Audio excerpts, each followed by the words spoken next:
Mes amis, bien le bonjour. Il y a plusieurs années que je dis que Trump ne reviendra pas à la présidence américaine et aujourd'hui je fais cette vidéo pour mettre à jour un petit peu ma perspective et mon analyse par rapport à la candidature de Trump. Une chose importante dans l'analyse politique. Premièrement, il ne faut pas confondre entre ce qu'on veut et ce qui est et la réalité. Un exemple tout bête. Vous me connaissez, je suis de tendance frexitaire, j'ai soutenu le Brexit et je soutiens la sortie de n'importe quel pays qui veut prendre son indépendance de l'Union européenne. Néanmoins, je suis pas assez suffisamment naïf, je dirais, pour penser que le marché électoral français est prêt aujourd'hui à écouter les histoires de Frexit et qu'il voterait massivement pour un parti pro-Frexit. Ça viendra dans le temps, ça viendra dans le futur. Il y a un éveil, il y a une prise de conscience. Le chemin est long. Le Brexit, au départ, était donné perdant. Et finalement, voilà, on est post-Brexit maintenant. Pareil pour Trump.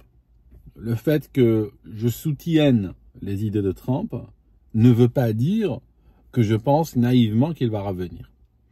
Donc aujourd'hui, alors que nous nous approchons de l'échéance électorale, début novembre, on saura qui sera le futur président américain et il prêtera serment en janvier, n'est-ce pas, 2025.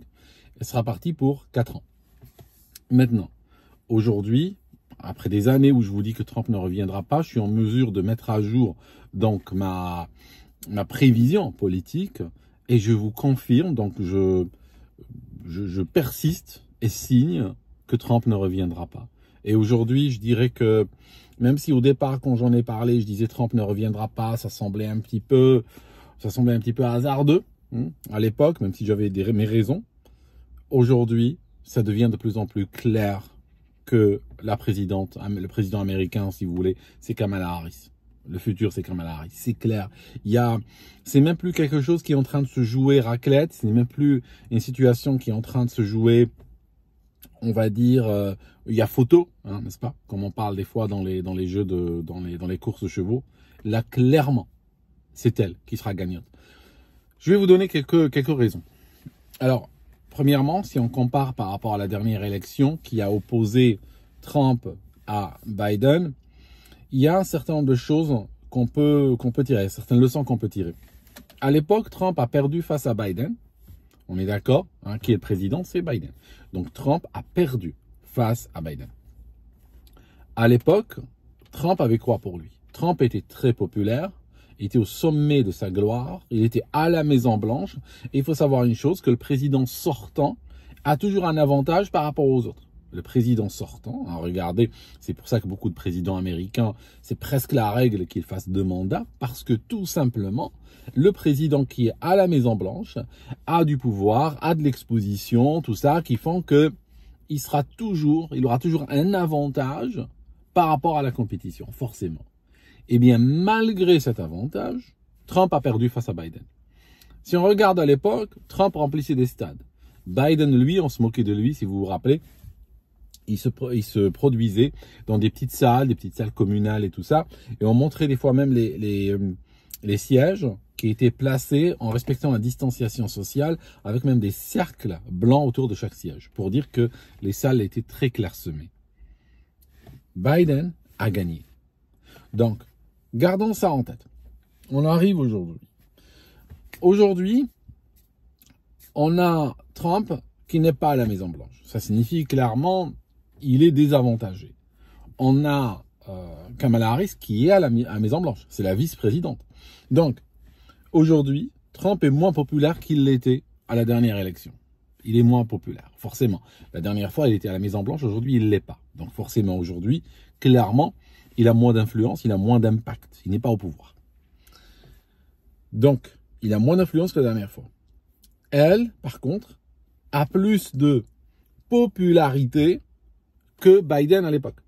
Vous voyez, Kamala Harris a plus de popularité que Biden. Alors que Biden avait en ces temps-là.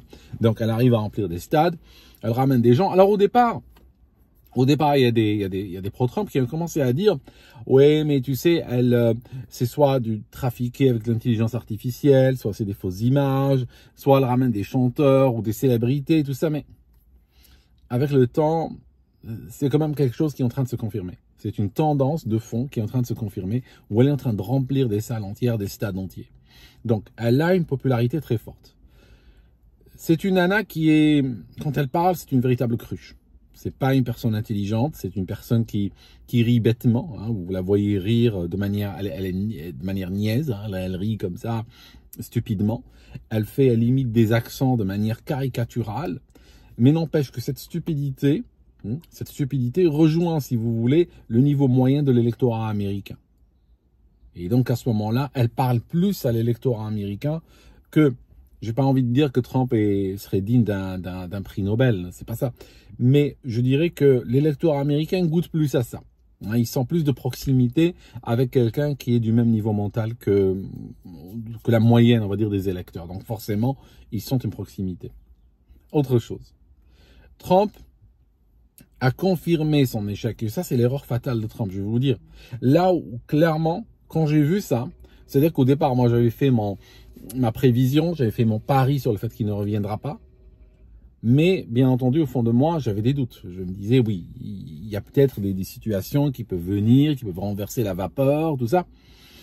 Mais, quand il a choisi son colistier, quand il a choisi Vance, à ce moment-là, c'est comme s'il avait signé. C'est comme s'il n'avait pas envie d'être président aux États-Unis. Il n'avait pas envie d'être le prochain président. Vance, c'est la carte de l'échec. Garantie. Je vais vous dire pourquoi. Les États-Unis, c'est un pays qui est ethniquement très divisé. Il y a beaucoup de tensions d'ailleurs. Dans beaucoup d'États, comme la Californie, comme le Texas, comme le Nouveau-Mexique, je vais pas inclure Tahiti qui a un État très particulier. Mais on va dire, les Blancs sont en minorité.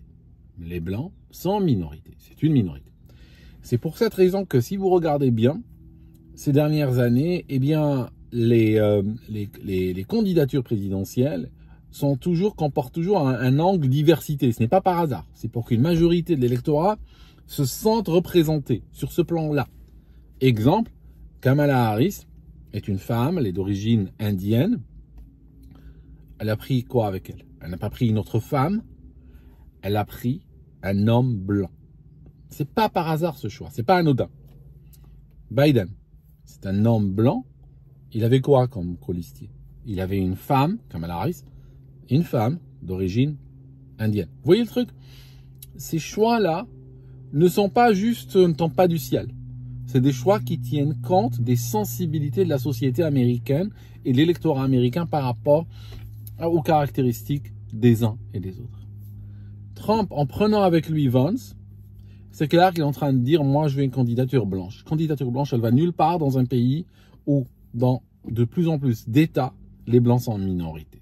C'est une candidature d'échec, nécessairement. Donc, je disais que cette analyse que je suis en train de vous fournir ici ne tient pas compte et se fiche pas mal. Et elle est valable dans les deux cas, que vous soyez de ceux qui disent les élections américaines sont des élections qui ont été faites selon les règles, ou que vous soyez de ceux qui disent non, les élections ont été irrégulières, peu importe. Cette analyse tient dans les deux cas. Même si vous dites, oui, c'est vrai que Biden a battu Trump à la dernière fois, mais c'était pas à la régulière. Ah ben, je peux vous répondre exactement la même chose, que Kamala Harris battra Trump cette fois-ci, mais ça ne sera pas à la régulière. Mais que vous pensez que les choses se feront à la régulière ou pas à la régulière, dans les deux cas, on arrive à la même chose. On arrive à Kamala Harris à la Maison-Blanche en janvier. Maintenant, peut-être qu'on va essayer d'en tirer une sorte de consolation. Kamala Harris, c'est la tentation socialiste pour les États-Unis. C'est la tentation d'aller socialiste. Pas vraiment socialiste, j'aime pas le mot, j'aime pas vraiment le mot. J'ai fait une vidéo très longue quand j'étais en Turquie pour expliquer un petit peu ce que je pense de tout ça. C'est vrai que des gens disent socialiste, mais ok, je vais utiliser le mot, mais c'est vraiment très improprement. En réalité, c'est du capitalisme mourant qui est en train de devenir du socialisme, une forme de socialisme. Il y a rien de social là-dedans. C'est pas social en réalité. Mais le capitalisme, une fois qu'il devient mourant, la seule chose qui lui permet un peu de se prolonger, pas de survivre éternellement, mais de gagner un peu de temps, c'est de faire intervenir l'État. Ça signifie avoir de la régulation extrêmement lourde qui force le consommateur à venir acheter. Par exemple, on va aller On n'arrive plus à vendre des chauffages hein, parce que tout le monde est équipé. Donc, on est dans un marché saturé. C'est comme le marché, c'est caractéristique du marché occidental. Hein, il est saturé. C'est pas comme les marchés des pays émergents. Les pays émergents, c'est des pays où tu as le consommateur qui n'est pas encore équipé. Et donc, mais il a de l'argent pour consommer. Ce qui fait que quand tu lui vends des climatiseurs, des ordinateurs, des connexions Internet, des voitures, je sais pas moi, des jacuzzi, machin, il va venir les acheter. Il est demandeur de ça. Parce que c'est un consommateur en plus qui a été privé de consommation pendant très longtemps. Il a pu l'avoir à la télé, mais il n'a pas pu y accéder. Et maintenant que son pays est émergent avec une augmentation du PIB et tout ça, il veut consommer. C'est pas le cas de l'occidental. L'occidental, tu vas pas lui vendre du chauffage, il en a. Tu vas pas lui vendre de la clim. Tous les occidentaux qui avaient envie d'avoir de la clim, ils en ont. Tu vas pas lui vendre l'eau courante à la maison. C'est pas possible, il en a. Donc, la seule manière, c'est par exemple, avec la régulation, faire de ce qu'on appelle l'obsolescence légale ou l'obsolescence réglementaire. Tu vas prendre les voitures, tu dis on n'arrive plus à vendre les voitures. Ok.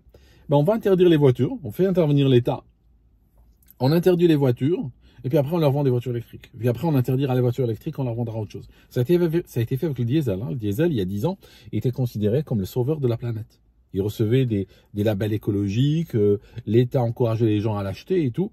C'est encore une fois mélange entre l'État et l'industrie et la finance et les forces de l'argent. Donc c'est ça ce qu'on appelle le nouveau socialisme. Vous l'appelez le nouveau socialisme. Ce n'est pas vraiment un socialisme. C'est juste le capitalisme. Quand il arrive à la fin, il a besoin de l'État qui vient l'aider pour lui fournir du consommateur captif. Voilà, j'arrive pas à vendre des chauffages, eh bien qu'est-ce que je fais? Je demande à l'État de les interdire et je vends des pompes à chaleur. Voilà. Et quand les pompes à chaleur seront vendues et que tout le monde en aura, je les interdirai et je vendrai autre chose. Vous voyez? C'est ça, c'est ce que les gens perçoivent comme étant du socialisme, mais ça ne l'est pas vraiment. C'est du capitalisme mourant, en fait. Donc, voilà, mes amis. Je disais que avec Kamala Harris au pouvoir et avec le système, on va dire, nouveau socialiste qui se met en place, n'est-ce pas? On comprend ce que veut dire néo-socialiste. Eh bien, ça coulera à l'Amérique beaucoup plus vite. Les États-Unis couleront beaucoup plus vite. Et en coulant beaucoup plus vite, probablement, ça ramènera un petit peu la paix sur Terre. Parce que franchement, tant qu'ils ont du cash, tant qu'ils ont la capacité de s'endetter, ils préfèrent, et malheureusement, hein, c'est terrible ce que je vais dire, ils préfèrent, au lieu d'investir sur leurs enfants, d'investir sur leurs infrastructures, tout ça, ils préfèrent investir dans la guerre. Ils sont partis là-dedans. Et seul un enfoncement final dans une misère profonde leur permettra de retrouver leurs priorités, de se recentrer sur leurs priorités. Voilà, mes amis. Je vous laisse et on se voit dans une prochaine vidéo.